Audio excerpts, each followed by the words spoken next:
The blood-soaked field stretched out beneath a sky painted in shades of dying crimson, and Kreshka stood alone among the fallen, her sword still gripped in trembling hands, though every warrior around her had already surrendered their breath to the wind. She swayed on her feet, the world tilting in ways that had nothing to do with the uneven ground beneath her boots. Her armor hung in tatters, the leather straps cut through in a dozen places, and blood some hers. Most not covered her green skin until she looked more rust-red than the deep forest color of her people. The battle had raged from dawn until the sun began its descent, and now silence pressed down upon the valley with a weight that felt heavier than any blade. Kreshka's breath came in ragged gasps, each one sending white-hot pain through her ribs where a human soldier's mace had connected hours ago. Or had it been minutes? Time had lost all meaning somewhere between the 20th enemy she had cut down, and the moment she realized her war band had fallen around her, one by one, until only she remained standing. Her tusks ached where her jaw had been struck, and dried blood crusted the corner of her mouth.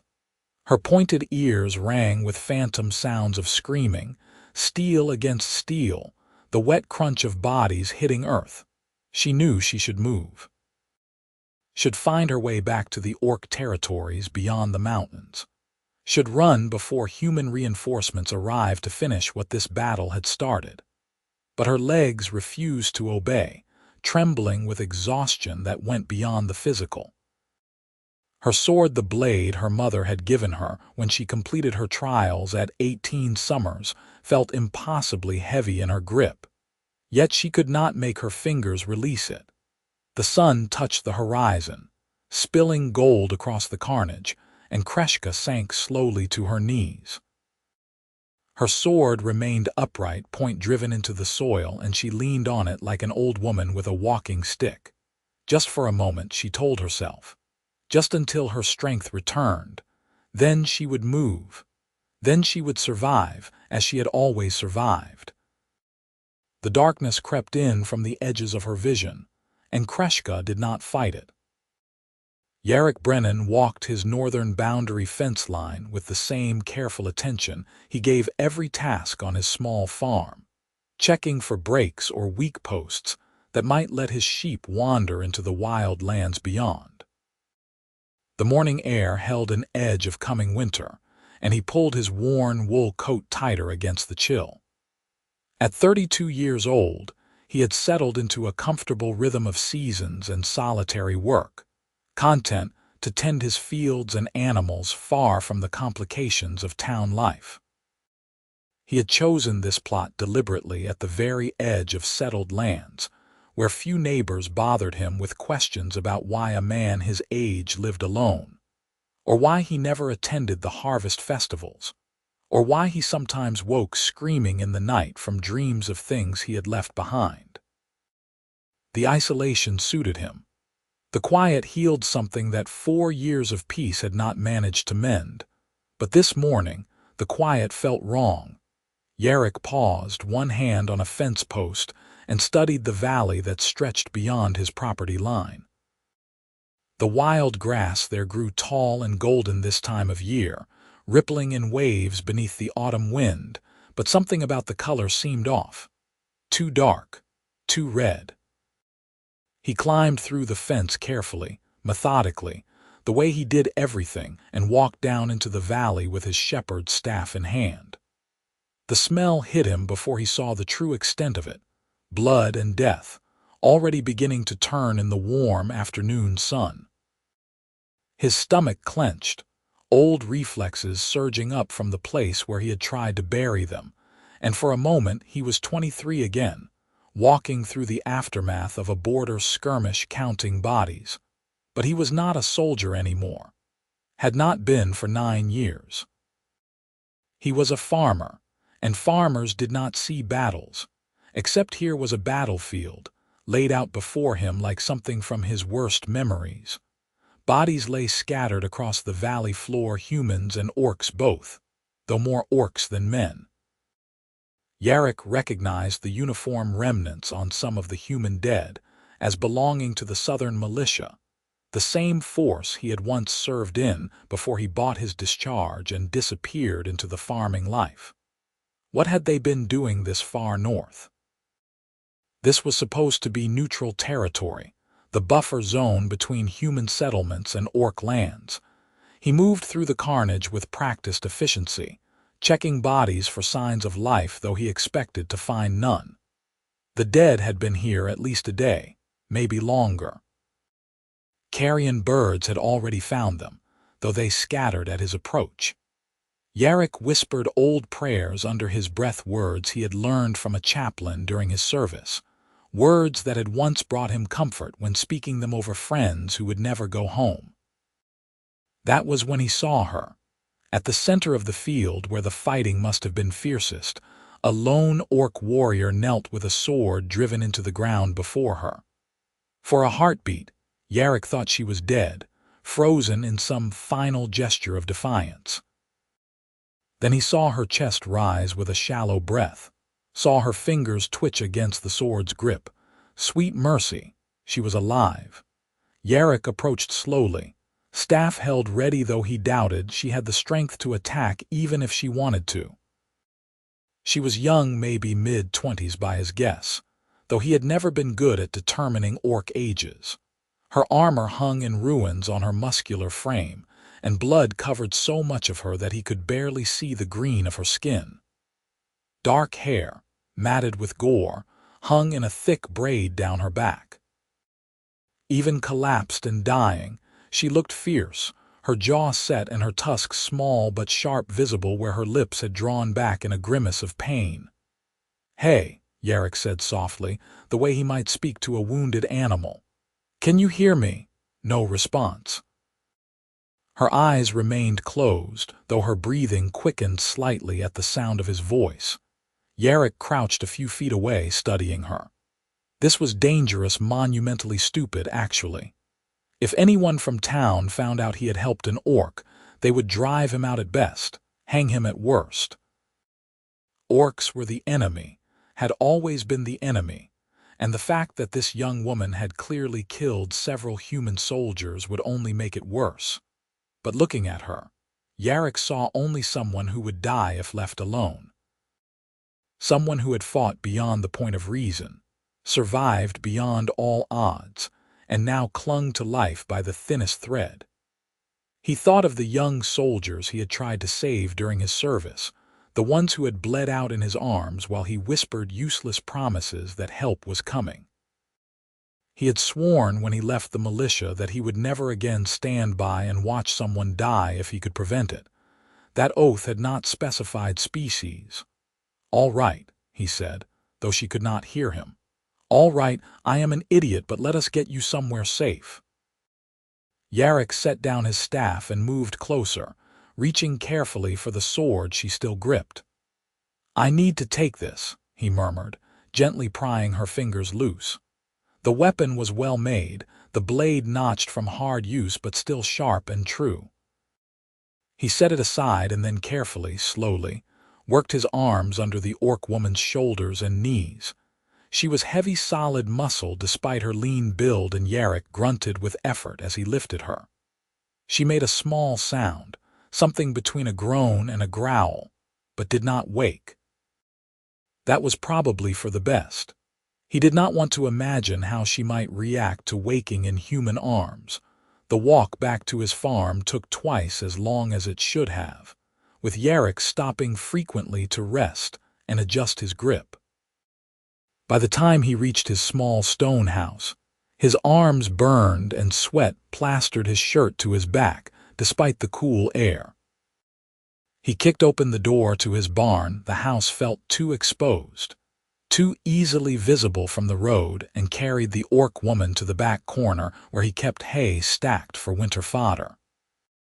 He laid her down as gently as he could on a pile of clean hay, then stood panting, wondering what in all the hells he had just gotten himself into. The practical part of his mind catalogued her injuries. Deep gash along her left thigh, puncture wound in her shoulder, What looked like broken or at least badly bruised ribs, countless smaller cuts and bruises. The blood loss alone should have killed her, but orcs were notoriously tough. If she had survived this long, she might survive treatment. Yarrick fetched water from his well-clean cloths, and the medical supplies he kept for tending injured livestock. It would have to do. He returned to the barn and knelt beside his unexpected patient, taking a steadying breath before beginning the work of cleaning her wounds. He started with her face, gently wiping away blood and dirt to reveal the strong lines of her features. She was younger than he had first thought, maybe 20, 21. Her skin, once he cleared away the gore, was a rich green, the color of new oak leaves. A scar cut through her left eyebrow, old enough to be white against her skin, and her ears bore several small metal rings that glinted in the dim barn light. "What were you doing out there?" Yarrick asked softly as he worked. "What battle were you fighting that left you standing alone?" No answer, of course. He moved methodically down her body, cutting away the ruined armor and the torn clothing beneath. He tried to be clinical about it, impersonal, but he could not help noticing that she was beautiful in the way of wild things, all hard angles and coiled strength, even in unconsciousness. He had seen orc warriors before during his military service, but always from a distance, always across a battlefield. Never like this, vulnerable and mortal and bleeding. The wound on her thigh required stitching. Yarrick had done field surgery before, another skill from his soldier days that he had hoped never to use again, but his hands shook slightly as he threaded the needle. When he pressed the first stitch through her skin, the orc woman's eyes flew open with a gasp that turned into a snarl. Her hand shot out, catching his wrist in a grip that felt like iron despite her weakened state. Her eyes pale amber, striking against her green skin, locked onto his face with an expression of confusion and fury. "Easy," Yarrick said, forcing himself to remain calm despite his racing heart. "Easy. I am trying to help you, human." The word came out rough, barely more than a growl. Her grip tightened on his wrist and Yarrick felt the bones grind together. "Where?" "My farm. You are in my barn. I found you in the valley." He kept his voice level, meeting her eyes steadily. "You were dying. Still are, if I do not finish treating your wounds." She stared at him for a long moment, her breathing harsh and uneven. He could see her trying to process, trying to understand. Then her eyes rolled back and she collapsed again, her hand falling away from his wrist. Yarrick released a shaky breath and rubbed his arm where her fingers had left marks. Right, so she was strong enough to break his bones if she chose to. Good to know. He worked faster after that, stitching the deep wounds and binding the others with clean cloth, soaked in a tincture his mother had taught him to make from willow bark and honey. The orc woman did not wake again, though she sometimes made small sounds of pain that twisted something in Yarrick's chest. When he finished, he covered her with several wool blankets from his house and left a water skin within easy reach. Then he returned to the battlefield to retrieve her sword. It felt wrong to leave such a weapon lying in the open, and besides, if she survived, she would want it back. Yarrick wrapped the blade in oilcloth and brought it to his barn, laying it beside her makeshift bed. He also took the time to drag several of the orc bodies to a clear area and build a pyre. It was risky. The smoke might draw attention, but these warriors deserved better than being left for scavengers. He spoke the same prayers over them that he had spoken over human dead, figuring that whatever gods listened probably did not care much about species distinctions. The human dead he left where they lay. Let their own people come collect them. Over the next 3 days, Yarrick divided his time between his normal farm work and checking on his patient. She developed a fever on the second day, thrashing and muttering in the orc tongue, while Yarrick tried to cool her burning skin with wet cloths. He feared he would lose her then, that infection would claim what blood loss had not. But on the morning of the third day, the fever broke, and she sank into what looked like genuine sleep rather than unconsciousness. Yarrick was in the barn that afternoon, mucking out the sheep pen when he heard movement from the back corner. He turned slowly, pitchfork still in hand, to find the orc woman sitting up against the wall, blankets pooled around her waist.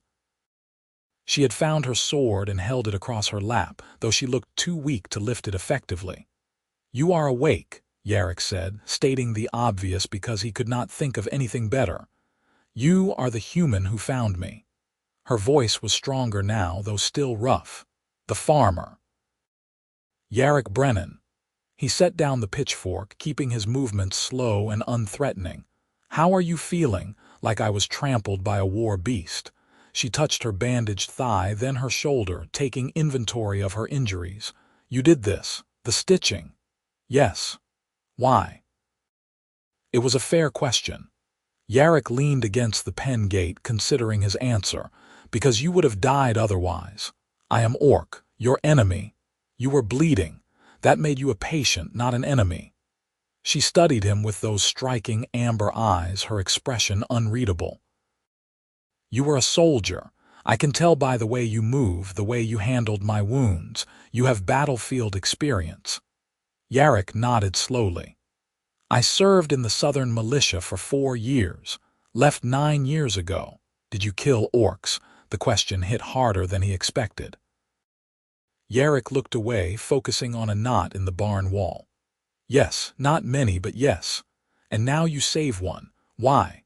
"Because I am not a soldier anymore." He met her eyes again. "I do not want to be the person who walks away from someone who needs help, regardless of what they are." She was silent for a long time, her fingers absently tracing the wrapped grip of her sword. Finally, she said, "My name is Kreshka, daughter of Morka of the Red Mountain clan. It is good to meet you properly, Kreshka." Yarrick managed a small smile. "Though I wish it were under better circumstances." "As do I." She shifted, wincing at the pain the movement caused. "How long have I been here?" 3 days. "You had a fever, but it broke this morning." 3 days. Something dark passed across her face. "Then they will think me dead." "The clan, the survivors, if there were any." She stopped, jaw clenching. "There were no survivors. I was the last. I remember." "What happened out there?" Kreshka's grip on her sword tightened. "An ambush. We were returning from a raid on the borderlands taking sheep supplies, nothing unusual. Your militia caught us in the valley. They had twice our numbers, but we—" She swallowed hard. "We fought. We fought until there was no one left to fight. I kept waiting for someone to stand with me to cover my back, but everyone was gone and still they kept coming." "I am sorry," Yarrick said quietly. "Do not be sorry for doing your duty to your people." "I was not there. I am not part of the militia anymore, remember. I can be sorry that you lost your war band without it being a betrayal of my people." She looked at him oddly, as if he had said something in a language she did not quite understand. "You are a strange human, Yarrick Brennan." "So I have been told." He pushed away from the gate. "Are you hungry? I have stew on the hearth in the house." "I should leave." "Every moment I stay puts you in danger. You can barely sit up. Walking is not happening today and probably not tomorrow either. The danger is the same whether you eat or not, so you might as well be fed." Kreshka frowned, clearly unhappy with the logic but unable to argue with it. "You know that if anyone discovers me here, they will kill us both. Then we had better make sure no one discovers you." Yarrick headed for the barn door. "I will bring food. Rest." He heard her mutter something in Orcish as he left, but did not ask for a translation. Some things were probably better left unknown. Over the following week, Kreshka grew stronger. Yarrick brought her meals twice daily, hearty stews and bread, cheese and dried fruit, and changed her bandages while trying not to notice how aware he was becoming of her proximity. The way her skin felt under his hands as he checked her stitches, the subtle shift of muscle beneath green skin. It was inappropriate, dangerous to feel attraction to someone so fundamentally other, yet he could not deny the pull he felt. Kreshka, for her part, seemed determined to prove she was not helpless. By the 5th day she was standing, testing her wounded leg with grimacing determination. By the 7th day she was walking, slowly and with a pronounced limp, but moving nonetheless. She helped with small tasks around the barn, organizing tools, mending leather tackle, anything she could do sitting down. They talked while they worked, tentative conversations that slowly grew easier. Kreshka told him about life in the Orc territories, the harsh beauty of the mountains, the constant struggle for resources that drove clans to raid human settlements. Yarrick told her about farm life, about the simple satisfaction of watching crops grow, about the sheep he raised more for company than profit. "You not get lonely?" Kreshka asked one afternoon while Yarrick checked the healing wound on her shoulder. "Living out here alone?" "Sometimes," he admitted, "but I prefer it to the alternative. People in town, they want things from you. They want you to be a certain way, fit into their expectations. Out here, I can just be myself." "And what is yourself?" She turned her head to look at him, their faces suddenly close. Yarrick stepped back, busying himself with putting away the medical supplies. "Someone who wants to be left in peace. You were running from something, the militia. Not running, just moving on." He kept his back to her, unwilling to let her see how close to the truth she had struck. "I saw things during my service that I did not want to see anymore. Did things I did not want to keep doing, so I stopped. You can do that. Just decide you do not want to be a warrior anymore and stop. Humans can. I bought my discharge, came out here, started over." Kreshka was quiet for a moment. "Orcs cannot. Once you join a war band, you fight until you die or become too old to be useful. There is no starting over. What about you? Will you go back to your clan?" She hesitated, and Yarrick turned to see conflict written plainly across her face. "I do not know if they would accept me. I survived when the rest of my war band died. Some would call that cowardice." "That is insane. You held the field alone against impossible odds. That is the opposite of cowardice. You do not understand Orc ways. Victory is measured in enemy dead, not in personal survival. I should have died with my brothers and sisters in battle. Instead, I knelt and waited for death to take me, and when it did not, She gestured around the barn. "I ended up here, healed by a human, eating human food. Accepting human kindness. My clan would see this as weakness." "Then your clan is wrong." Kreshka's laugh was bitter. "Tell them that." Yarrick moved to sit on a hay bale across from her, studying her face in the dim barn light. "What will you do?" "I do not know." She met his eyes, and he saw uncertainty there, vulnerability that he suspected she rarely showed. "I should return to my people, but the thought of it fills me with dread, and She stopped, looking away. "I do not hate you. That alone might be enough to see me exiled." "You do not have to decide now. Stay until you are fully healed. That is still several weeks away at least. Your neighbors will notice eventually. Someone will come by, see something suspicious. I do not get many visitors, and the ones I do get I can manage." He smiled slightly. "I have been the strange hermit farmer for 4 years now. People expect me to be odd." "Is this odd? Harboring an enemy soldier in your barn?" "Probably the oddest thing I have done, yes." They looked at each other across the narrow space, and something unspoken passed between them, an acknowledgement of the strangeness and danger of their situation, but also a recognition that neither of them wanted it to end quite yet. The weeks that followed fell into a comfortable rhythm that surprised them both. Yarrick continued his farm work, but found himself taking breaks more often to check on Kreshka, to bring her water or fresh bandages, or simply to talk. Kreshka pushed herself through painful exercises to rebuild her strength, and gradually took on more responsibilities around the farm. She proved surprisingly good with the sheep, her natural authority making them follow her commands without question. Yarrick came out one morning to find her standing in the pasture, surrounded by his small flock, all of them peacefully grazing while she kept watch. "You have a gift," he said, leaning on the fence. She shrugged, uncomfortable with the praise. "Animals are simpler than people. They do not care what color your skin is or how many tusks you have. They just want to know if you will keep them safe and fed. Is that so different from people? People care about all sorts of stupid things." She walked over to the fence, moving with barely a limp now. The worst of her injuries had healed, leaving pink scars against her green skin. "Animals are honest, people lie. Not all people." "No," she tilted her head, studying him. "What about you, Yarrick Brennan? Do you lie, sometimes, when the truth would hurt more than help? At least you admit it." She vaulted the fence with easy grace, landing beside him. "Most humans would insist they never lie. Then they would be lying about lying, which seems pointlessly complicated." Kreshka laughed, a real laugh that lit up her face and made Yarrick's chest tighten with an emotion he was not ready to name. She caught his expression and the laughter faded, replaced by something more uncertain.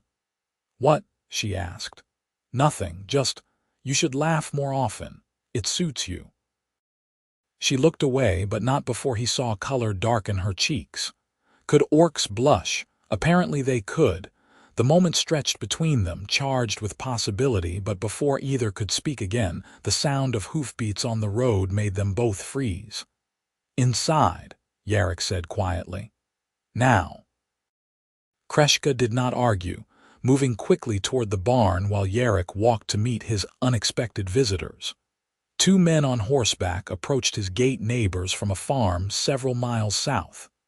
Yarrick recognized them and relaxed slightly.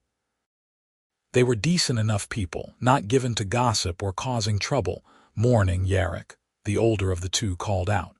"Sorry to bother you." "No bother. What brings you out this way?"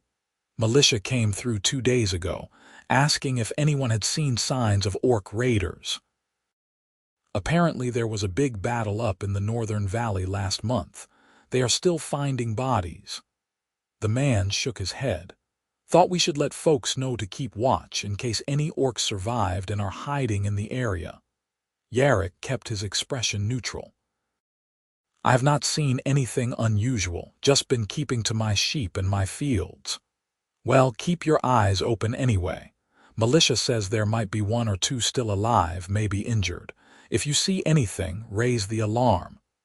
"I will. Thanks for the warning." The men rode off, and Yarrick stood watching until they disappeared down the road.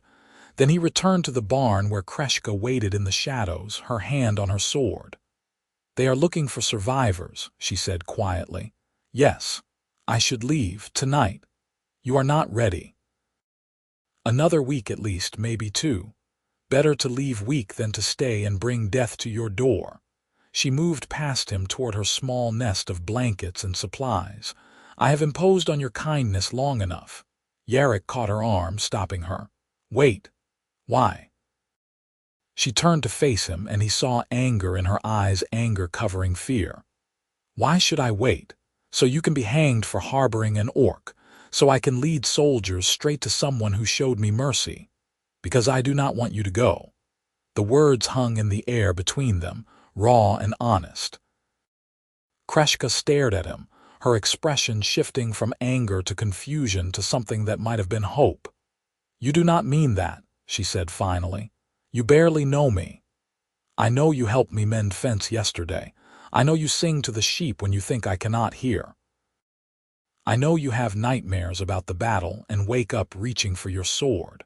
I know you take extra bread when I offer it because you are too proud to ask for more even though you are still rebuilding your strength. He stepped closer, closing the distance between them. I know that you have become important to me, and the thought of you leaving makes me want to do something stupid. Like what? Like ask you to stay. Kreshka's breath caught. I am Orc. You are human. There is no world in which this ends well. Maybe not, but there is a world where it begins. Is that not worth something? She searched his face, looking for doubt or deception and finding neither. Slowly, carefully, she reached up and touched his cheek with her fingertips. You really are the strangest human I have ever met. Is that a yes? It is a maybe. For now, maybe is all I can offer. Yarrick covered her hand with his own, pressing it against his face. Then maybe is enough. They stood that way for a long moment, the air between them electric with possibility and the weight of impossible choices. Finally, Kreshka pulled away, though she looked reluctant to break the contact. If I stay, we have to be more careful, she said. No more working outside where someone might see me. I stay in the barn or the house, nowhere visible. Agreed. And we need a plan. If soldiers come, if someone discovers me, you need to be able to claim ignorance. Say I forced you to shelter me, threatened you. I will back that story if needed. Absolutely not. If we are discovered together. I will not throw you to the militia to save myself. That is stupid and noble and exactly the kind of thing I was afraid you would say. But she was smiling slightly when she said it. Fine. We are foolish together then. Together, Yarrick agreed, and tried not to think too hard about how much he liked the sound of that word. As autumn deepened into early winter, Yarrick and Kreshka settled into a new routine built on caution and growing closeness. Kreshka moved into the house after Yarrick pointed out that the barn would be too cold once the snows came. She took the small bedroom that had belonged to his parents before they passed, though she spent most of her time in the main room by the fire, working on small projects while Yarrick managed the farm. She taught him Orc words and phrases, laughing at his pronunciation while he butchered the harsh consonants and guttural stops. He taught her to read and write in the common tongue, surprised to discover she had never learned despite speaking it fluently. She explained that literacy was not valued among her people. Warriors needed strong arms and sharp eyes, not the ability to decode scratches on parchment. But it is useful, she admitted one evening, carefully copying letters onto a slate while Yarrick made dinner. I like being able to read the labels on your supplies, to understand the notes you leave yourself. You can write me notes back now, Yarrick pointed out, though honestly, your handwriting is already better than mine. That is because you write like a chicken scratching in dirt. Chickens do not scratch in dirt, they scratch in. Well, you know what, that is fair. Kreshka grinned at him over her slate, and Yarrick felt that now familiar tightness in his chest. It was getting harder to pretend he did not feel more for her than simple friendship or compassionate obligation. He caught himself watching her when she did not notice the way firelight played across her green skin, the unconscious grace of her movements, the fierce intelligence in her amber eyes. He thought she might feel something similar based on the way she looked at him sometimes, with a hunger quickly masked by turned heads and changed subjects. But neither of them spoke of it. The situation was too complicated, too dangerous, to add romance on top of everything else. Then came the night of the first real snowfall. Yarrick had been out checking on the sheep, making sure they were secure in their pen for the coming storm. When he returned to the house, stamping snow off his boots, he found Kreshka standing at the window watching the fat flakes fall through the darkness. I've never seen snow fall over human lands, she said quietly. Only in the mountains. Is it different? Yes. In the mountains, snow is harsh. It comes with wind that cuts like knives, with cold that kills the unwary. She gestured at the gentle snowfall outside. This is peaceful, beautiful. Yarrick moved to stand beside her, watching the snow transform his familiar fields into something magical and strange. First snow always makes me think of new beginnings, a clean slate. Is that what you want? A new beginning? I thought I had one when I came here, but lately. He glanced at her. Lately I have been thinking that maybe I was just hiding. That beginning again requires more than running away from what you do not want. It requires moving toward something you do. And what do you want to move toward? The question hung between them, heavy with meaning. Yarrick knew this was the moment, the choice point where he could deflect and keep things safe or step forward into terrifying honesty. He chose honesty. You, he said simply. I want to move toward you. Kreshka turned from the window to face him fully, her eyes wide. Yarrick. I know all the reasons why this is impossible. I know you are orc and I am human. I know your people would reject you and mine would exile me. I know we have no future that does not involve running or hiding or both. He stepped closer, giving her space to move away if she chose. But I also know that I wake up looking forward to seeing you, that I make extra food because I love watching you enjoy it, that I would burn my own farm to the ground before I would let anyone take you from me. And if that is not love, it is close enough that I cannot tell the difference anymore. For a long moment, Kreshka just stared at him, her expression unreadable. Then she closed the distance between them in one swift movement, her hands coming up to cup his face with surprising gentleness given their strength. You are an idiot, she said, but her voice was thick with emotion. A kind, brave, impossible idiot. Is that a good thing? I do not know, but I am an idiot too because I feel the same way. She leaned in slowly, giving him time to pull back. I should not. I should return to my people or strike out on my own. Instead, I stay here with you, getting soft on human food and human kindness, and falling in love with a farmer who saved my life. So we are both idiots, apparently. Their lips met in a kiss that started gentle and quickly deepened, weeks of tension and unspoken longing finally finding release. Yarrick pulled her closer, marveling at the solid strength of her, the way she fit against him despite their differences. Her tusks pressed lightly against his face, an unfamiliar sensation that somehow felt right, like a signature specific to her. When they finally pulled apart, both breathing hard, Kreshka rested her forehead against his. This changes everything.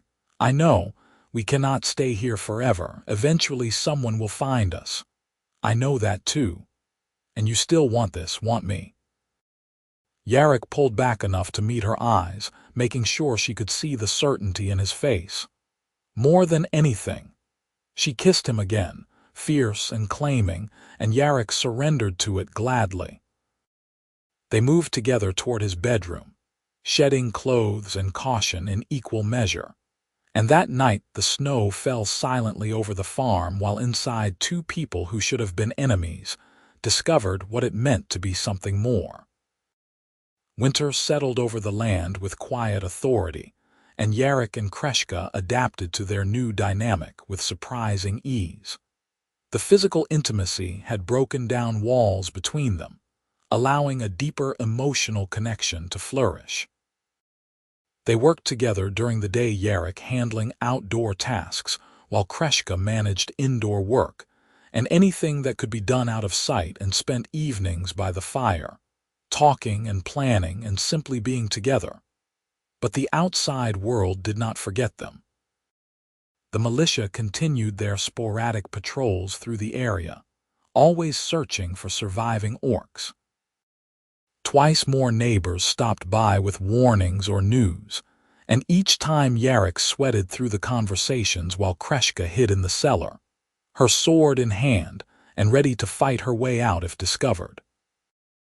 We cannot keep doing this, Kreshka said after the second close call, pacing the main room with barely contained energy.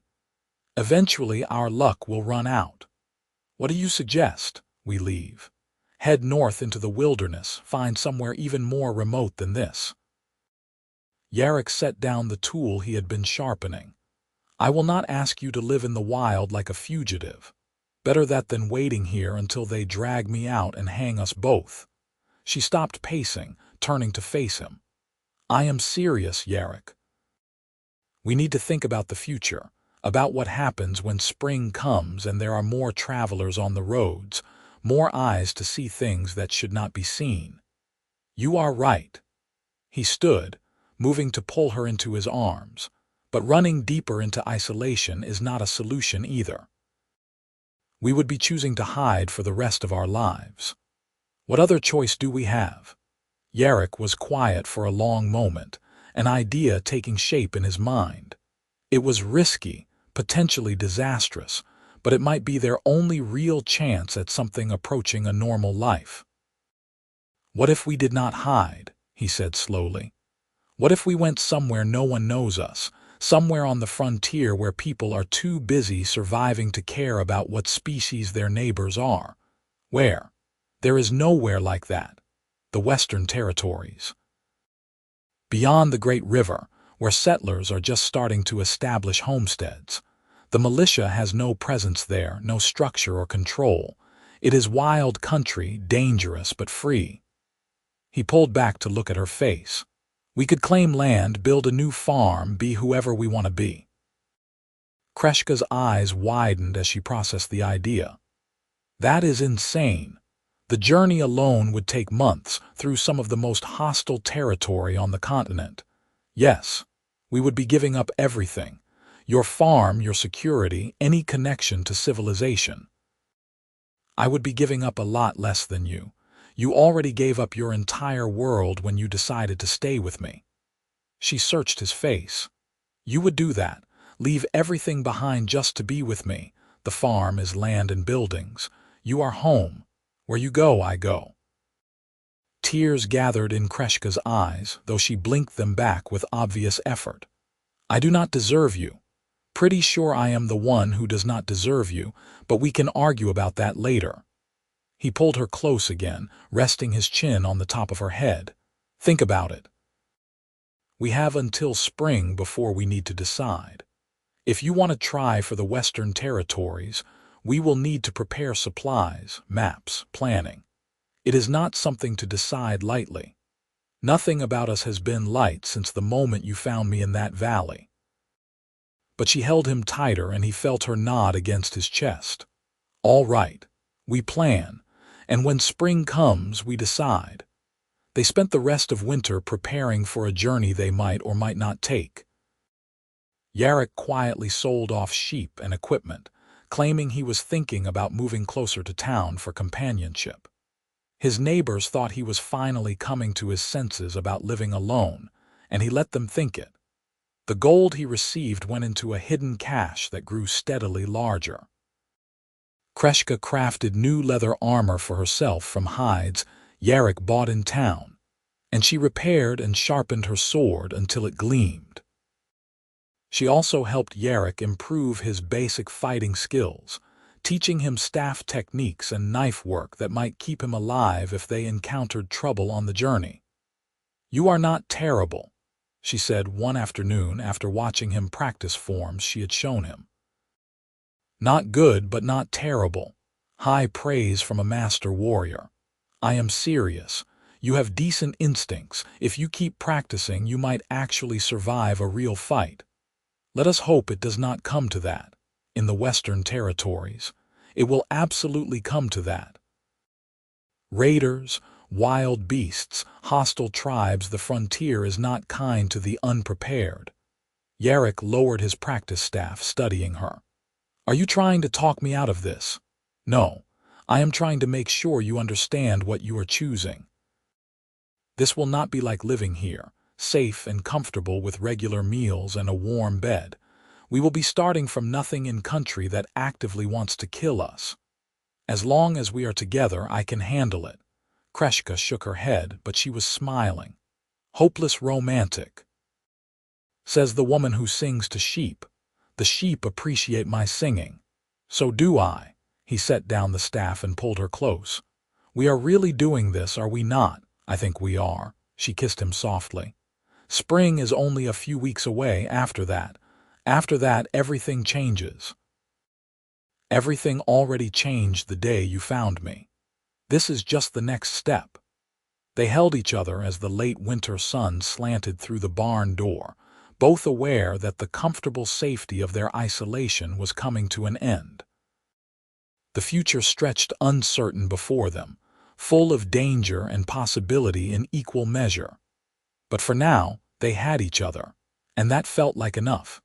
Spring came earlier than expected, arriving in a rush of meltwater and budding trees that transformed the landscape overnight. Yarrick finished selling off the last of his livestock and put quiet word out that his farm would be available for rent come summer. Several people expressed interest, which would give him a bit more gold for the journey and ensure the land did not go to waste. He was in town finalizing arrangements when he heard news that made his blood run cold. Militia is doing a sweep of all homesteads in the northern reaches, the land agent told him casually while they reviewed rental contracts. Looking for that last orc raider from the autumn battle. Someone reported seeing smoke from a fire that might have been orc-made, so they are checking every farm and cabin within a day's ride. Yarrick kept his expression neutral. When, starting tomorrow, working their way north to south, should reach your place in 3, maybe 4 days. Good to know. I will make sure everything is in order for them. He finished the business as quickly as possible without appearing rushed, then rode home at a pace just short of reckless. He found Kreshka in the garden behind the house, turning soil in preparation for planting vegetables they would never harvest. She took one look at his face and stood, dropping the shovel. What happened? Militia sweep. They are checking every farm in the area. They will be here in 3 days, 4 at most. Kreshka's expression went hard and focused. Then we leave tonight. They worked through the afternoon and into evening with frantic efficiency.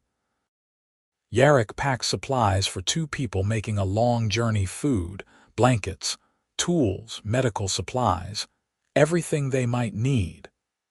Kreshka filled water skins and made bundles of easily carried goods, her movements economical and precise. They could not take much, limited to what they could carry on their backs, and the 2 pack horses Yarrick had purchased weeks ago in anticipation of this moment.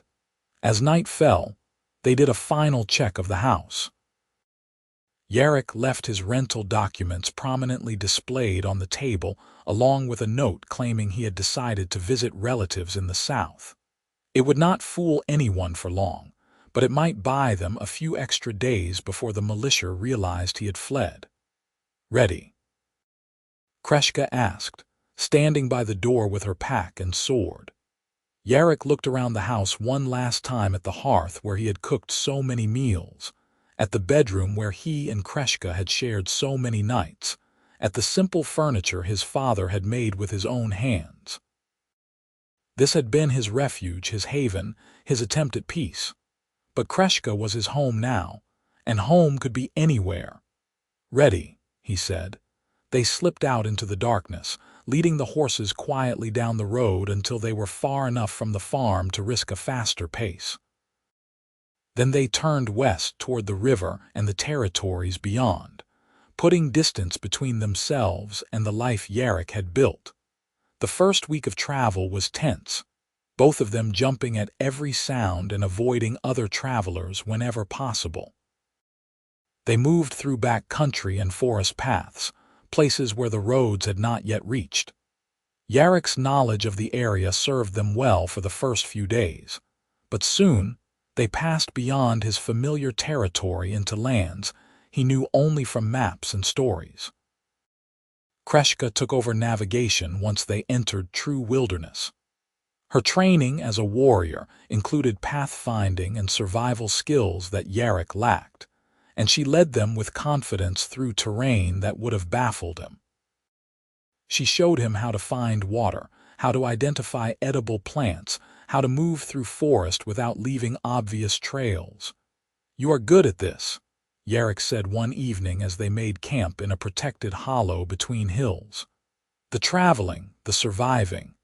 This is what I was raised for." War bands spend half their time on long marches through hostile territory. This is almost relaxing by comparison. No one is trying to kill us. Yet, always yet with humans. Why must you be so pessimistic? It is called being realistic. We are fugitives in disputed territory with limited supplies and a long journey ahead. Pessimism seems appropriate. Kreshka threw a small stick at him, which he dodged with a laugh. "We are also together, healthy and free. Try focusing on that instead." She was right, of course. Despite the hardship and uncertainty, Yarrick found himself happier than he had been in years.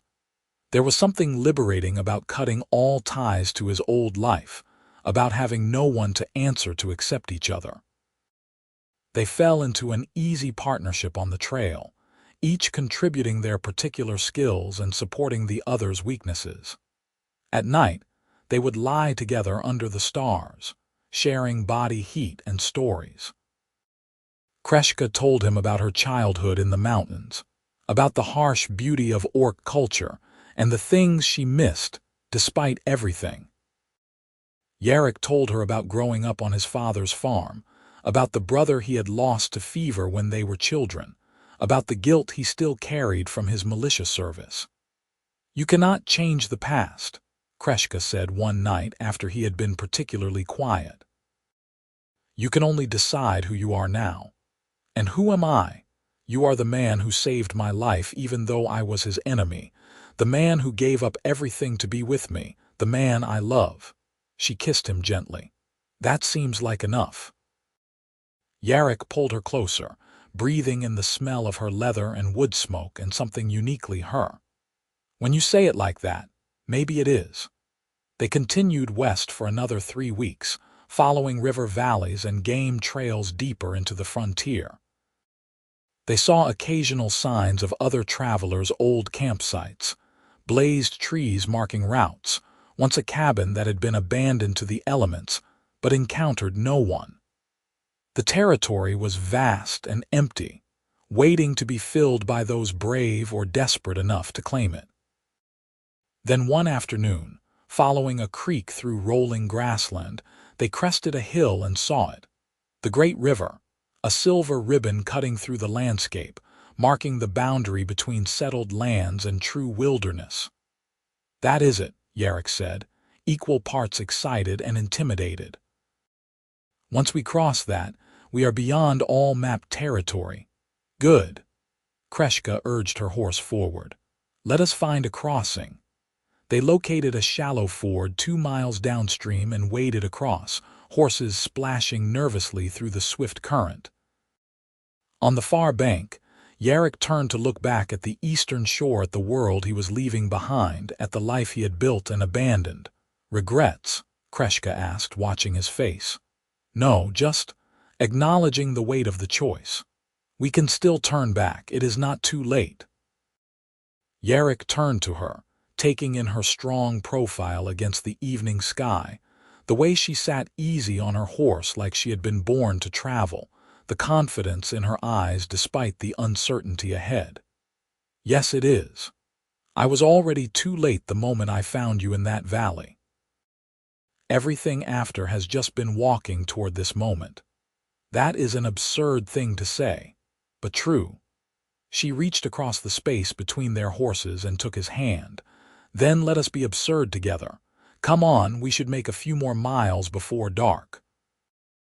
They rode into the western territories side by side, leaving tracks in virgin soil that would be washed away by the next rain.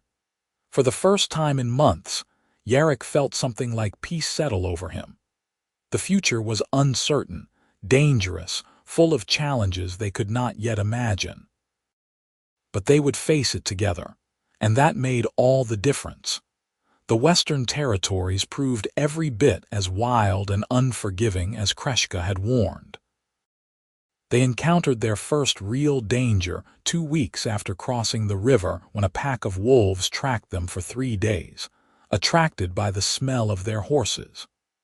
Kreshka handled it with calm efficiency, setting watch schedules and building fires large enough to discourage attack. On the third night, she put an arrow through the pack leader's shoulder when it got too brave, and after that the wolves found easier prey elsewhere.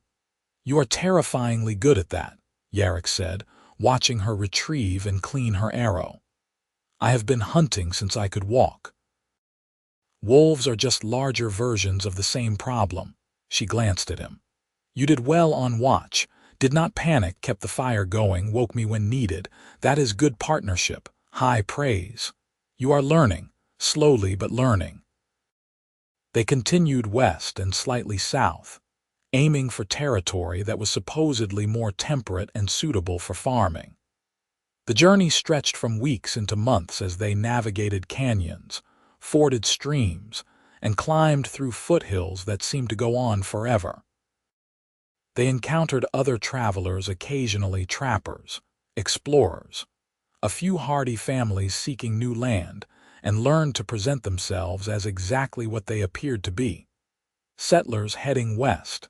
Most people did not look too closely at Kreshka, assuming she was just unusually tall and strong. Her green skin and tusks were harder to hide, but out here on the frontier, people asked fewer questions. Everyone was running from something or towards something, and nobody wanted to invite scrutiny by criticizing their neighbors. They found the place in late summer. The valley opened before them like a gift, broad and green, watered by a clear stream that cut through meadowland perfect for grazing and crops.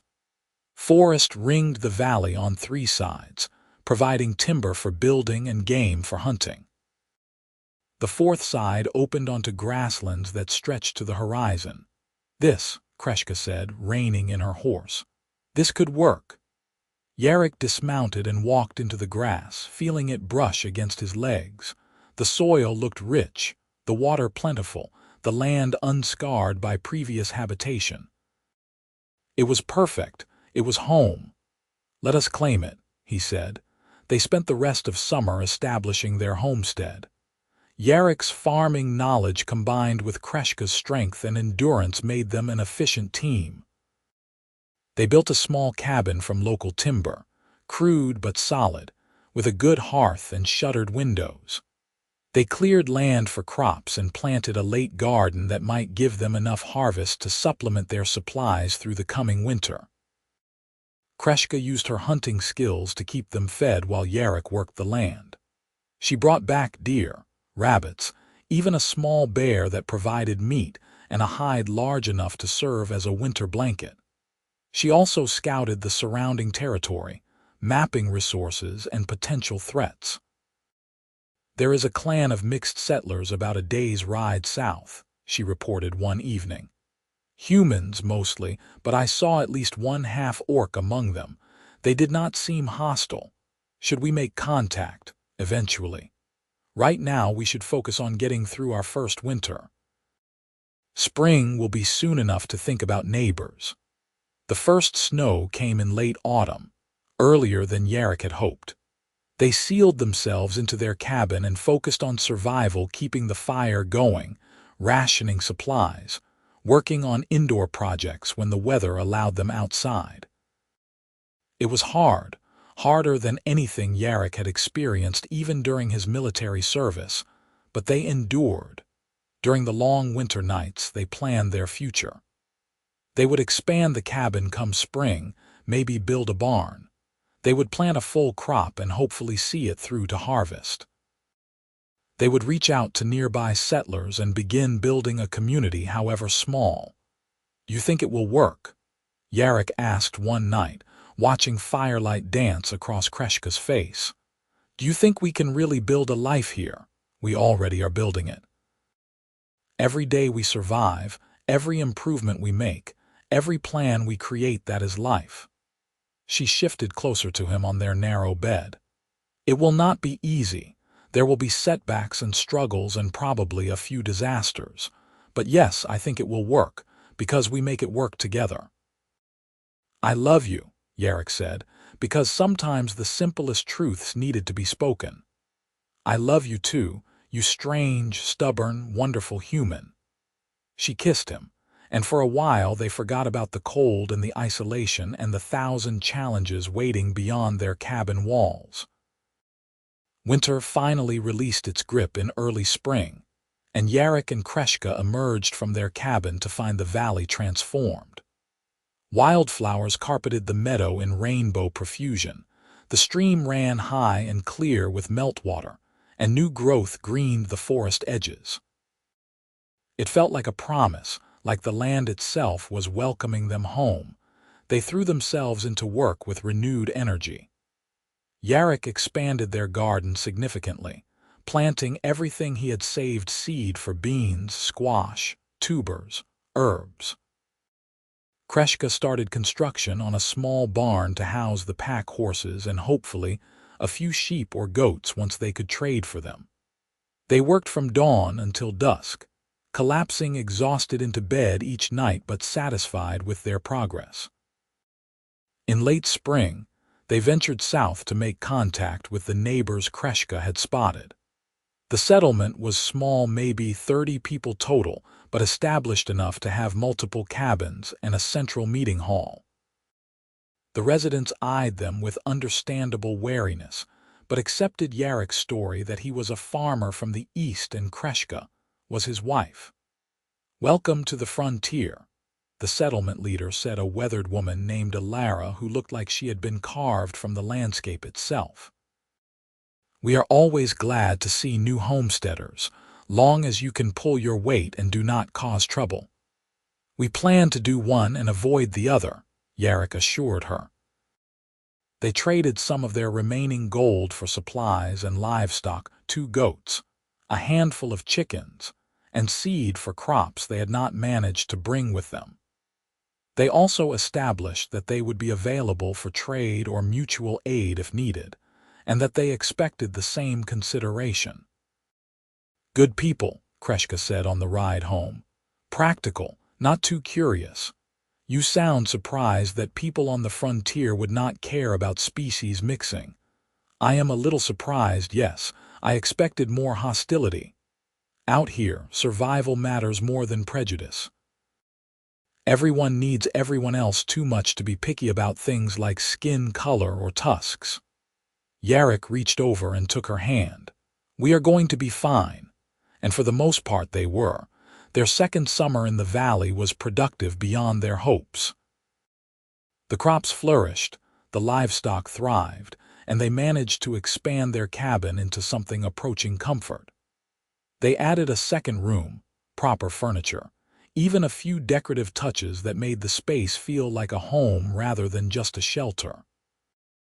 They also became part of the small but growing frontier community. They attended occasional gatherings at the southern settlement, traded goods and labor with neighbors, and helped when emergencies arose: fighting a grass fire, searching for a lost child, assisting with a difficult birth. Slowly, they stopped being the strange newcomers and became simply Yarrick and Kreshka, the couple in the northern valley. Not everyone accepted them without reservation. A few settlers made it clear they did not approve of human-orc relationships, and there were occasional comments or cold shoulders. But most people judged them by their actions rather than their appearances, and their actions spoke well of them. One evening in early autumn, Yarrick was working in the garden when Kreshka came running from the house, waving a piece of paper. "Message from Alara," she called. "The settlement is holding a harvest festival in 2 weeks. Everyone is invited, and there will be music and dancing and a community feast. Should we go? I think we should. It would be good to celebrate with our neighbors, show that we are part of this place." Yarrick stood, brushing dirt from his hands. "You want to go to a party?" "I want to dance with you in front of other people, yes. Is that so strange?" "No, it is." He pulled her close, grinning. "It is wonderful, actually, very normal and domestic and wonderful."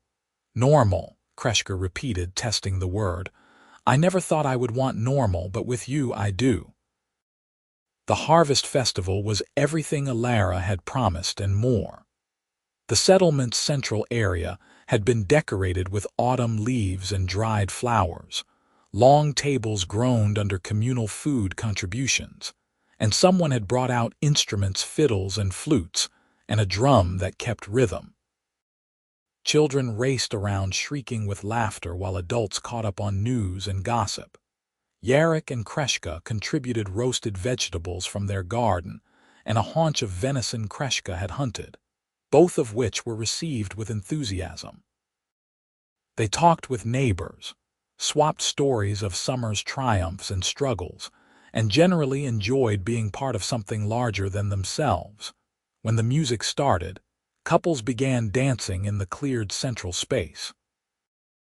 Yarrick watched them nervously, aware that his dancing skills were minimal at best. Come on, Kreshka said, tugging his hand. I do not really know how to dance. Neither do I. We will figure it out together. They joined the other dancers, making up steps as they went and probably looking ridiculous, but neither of them cared. Yarrick spun Kreshka under his arm. She pulled him close for a few bars. They laughed when they stumbled over each other's feet. Around them, other couples danced and neighbors clapped in time with the music, and for a perfect moment everything was exactly as it should be. As the song ended, Yarrick kept Kreshka in his arms, looking down at her flushed, happy face. I have something I want to ask you, he said. Ask. Not here. Let me do this properly. They slipped away from the festival to walk along the settlement's edge, where they could hear the music but have relative privacy. The sun was setting, painting the sky in shades of orange and purple, and the air held the crisp promise of coming autumn. Yarrick stopped at a point where they could see both the settlement and the broad expanse of frontier beyond. He took both of Kreshka's hands in his, feeling suddenly nervous despite everything they had already been through together. We have been through a lot, he started. We have survived battles and journeys and a frontier winter. We have built a home and a life and found a place where we can be ourselves. And through all of it, you have been my partner in every sense, fighting beside me, working beside me, building beside me. Yarrick. Kreshka's eyes were already shining with unshed tears, as if she knew what was coming.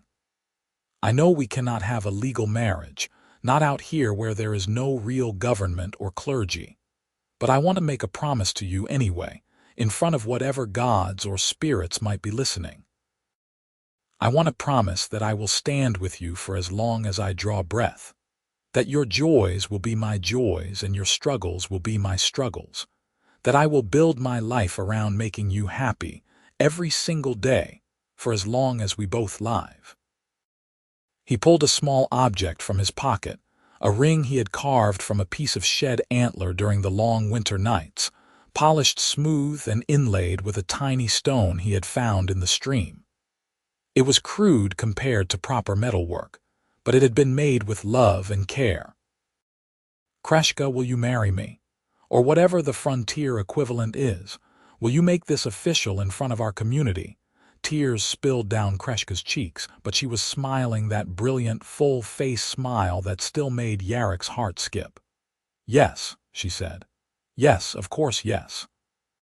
He slipped the ring onto her finger, and she grabbed him, kissing him with fierce intensity while around them the music played, and their neighbors celebrated harvest and community, and the simple miracle of survival on the frontier.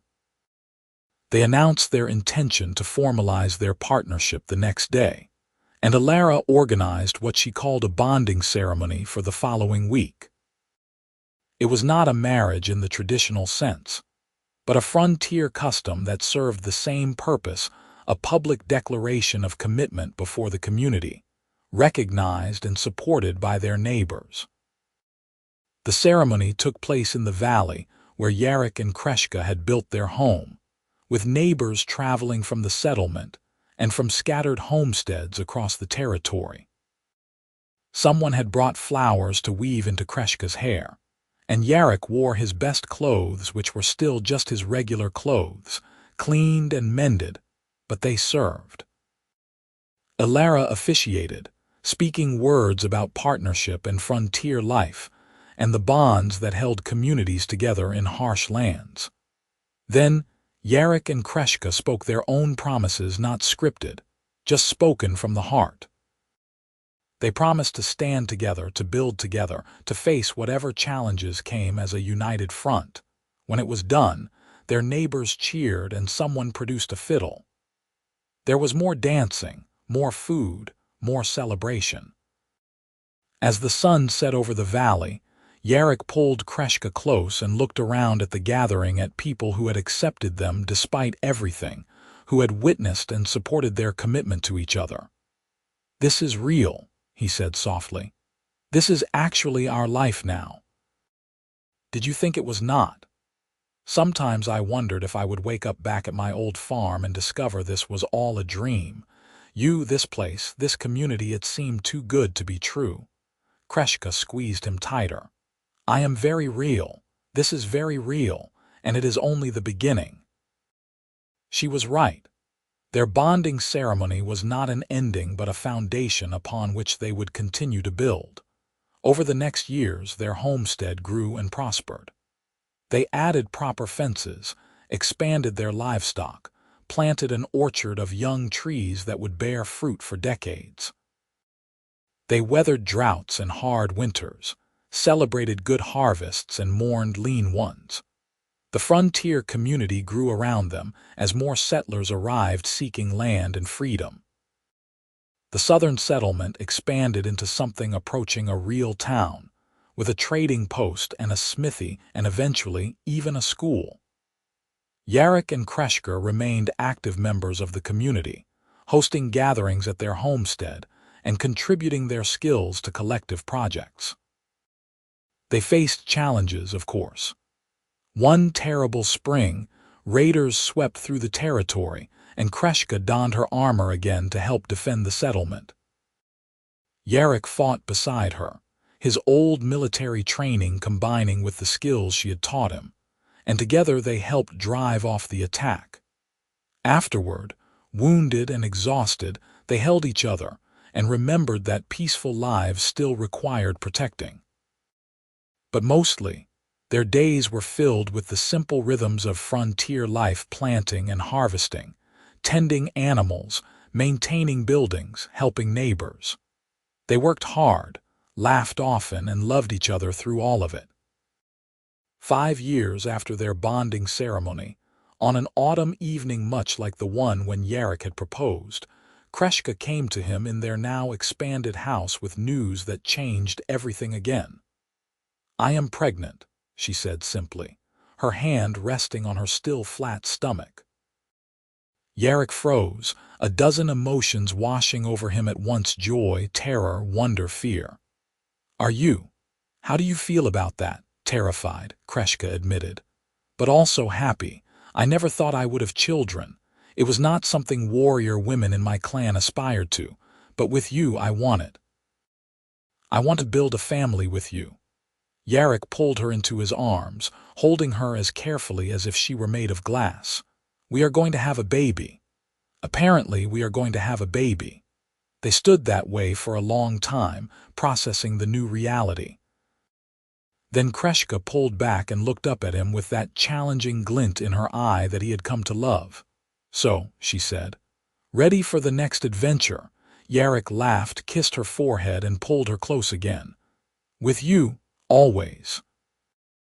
Their daughter was born the following spring, during a thunderstorm that rattled the shutters and turned the valley into a wash of rain. The midwife from the settlement guided them through the process, and when it was over, Yarrick held his newborn daughter in shaking hands and felt his entire world shift to accommodate this tiny, perfect person. She had her mother's green skin and pointed ears, but her tusks would be smaller, a blend of both parents. Her eyes were the same amber as Kreshka's, and she had a thick thatch of dark hair. She was the most beautiful thing Yarrick had ever seen. What should we name her?" Kreshka asked, exhausted but radiant as she held their daughter against her chest. They had discussed names for months, debating orc traditions versus human customs versus making up something entirely new. In the end, they chose a name that honored both their heritages while being uniquely frontier, something that meant new beginning in the old orc tongue, but could be easily pronounced by humans. "Arasha," Yarrick said, testing the name. "Arasha Brennan." "Arasha," Kreshka repeated, smiling down at their daughter. "Yes, that is perfect." Raising a child on the frontier was challenging but surrounded by community support. Neighbors helped where they could, sharing advice and hand-me-down clothes, and occasionally watching the baby so Yarrick and Kreshka could catch up on critical farm work.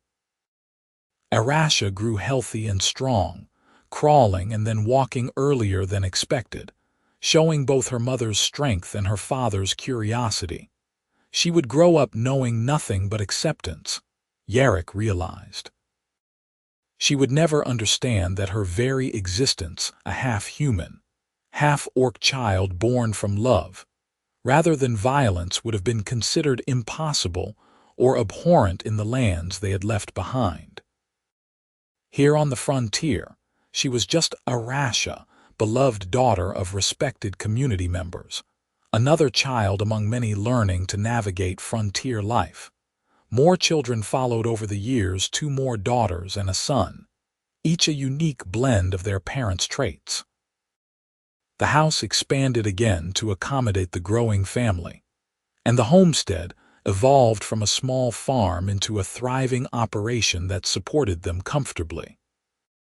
Yarrick and Kreshka grew older together, their faces gaining lines and their hair turning gray, but the love between them never diminished. If anything, it deepened with time and shared experience, becoming something steady and unshakable, a foundation upon which everything else in their lives was built. On their 20th anniversary of leaving Yarrick's original farm, they climbed the hill above their valley homestead and looked down at everything they had created. The house, the barn, the fields of growing crops, the orchards bearing fruit, the livestock in their pens. And beyond that, the broader community they were part of, neighbors scattered across the territory, all working together to build something lasting in wild lands. "Do you ever regret it?" Kreshka asked, "leaving your old life behind?" Yarrick pulled her close, their bodies fitting together with the ease of long practice. "Not for a moment. Everything I left behind was just preparation for finding you and building this. You know that is absurdly romantic, right? After 20 years, I figured you would expect nothing less." Kreshka laughed and kissed him. "True, you have made me soft, farmer. You are the least soft person I know. You just have hidden depths. Hidden depths, is that what we are calling it?" They stood watching the sunset paint their valley in shades of gold and amber, their children's voices drifting up from the house where they played and argued and lived their uncomplicated frontier lives. Around them, the land they had claimed and cultivated spread in comfortable familiarity, not wild anymore, but not tamed either, just home in the fullest sense of the word. "I was the last one standing," Kreshka said quietly. "In that battle, after everyone else had fallen, I stood alone and waited to die. I thought my story had ended there in that blood-soaked valley. But it did not end. It just transformed into something new. Because you found me. Because you chose to see a person worth saving rather than an enemy worth killing." Yarrick turned to face her fully, taking both her hands. "I found you holding your sword, the last orc standing when the battle ended. I thought I was saving your life. But really, you saved mine too. You gave me something to fight for beyond just survival. You gave me purpose and love and a future I never imagined I could have. We saved each other then. Yes, that is exactly what we did." As darkness settled over the frontier, and stars emerged in the vast sky above. Yarrick and Kreshka made their way back down to the house where their children waited. Behind them, the wind whispered through the valley grass, carrying stories of battles ended and lives transformed, of enemies who became lovers, of a farmer who found an orc warrior and chose to build a world where they could both belong. The journey that had started with blood and death in a lonely valley had led them here to peace and family, and a community that accepted them as they were. It had not been easy. It had required sacrifice and courage and a willingness to leave behind everything familiar. But as Yarrick and Kreshka entered their warm, noisy, imperfect home filled with the sounds of their children's laughter, they both knew without question that every hardship had been worth it. She had been the last orc standing when the battle ended. A farmer had found her still holding her sword. And from that unlikely meeting had grown something rare and precious, a love that transcended species and prejudice, strong enough to survive war and hardship, deep enough to build a family and a future upon. Their story had started in violence and desperation, but it ended in peace and love, in a valley full of life they had created together. And that, Yarrick thought as he pulled Kreshka close one more time and kissed her goodnight, was the best ending he could have possibly imagined.